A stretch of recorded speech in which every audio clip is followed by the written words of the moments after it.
I think that, yeah, now, I don't think I've ever said this publicly, but I'm going to go ahead and say it now.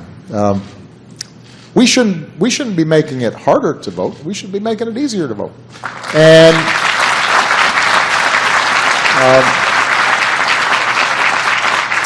what I haven't said, I've said that publicly before.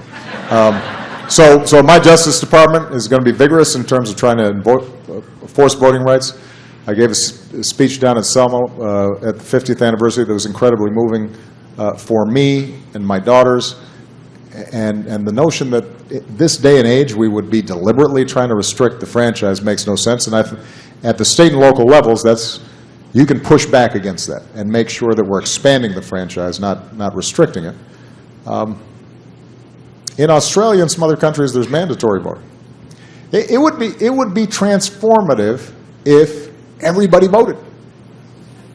That would counteract money more than anything. If everybody voted, then it would completely change the political map in this country.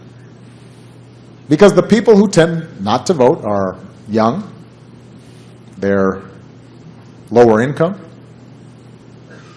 they're skewed more heavily towards immigrant groups and minority groups. And, they're often the folks who they're scratching and climbing to get into the middle class, and they're working hard. And there's a reason why some folks try to keep them away from the polls. We should want to get them into the polls. So that may end up being a better strategy in the short term.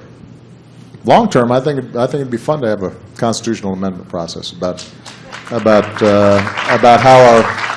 how our financial system works. But realistically, given the requirements of that process, that would be a long-term proposition. All right, last question.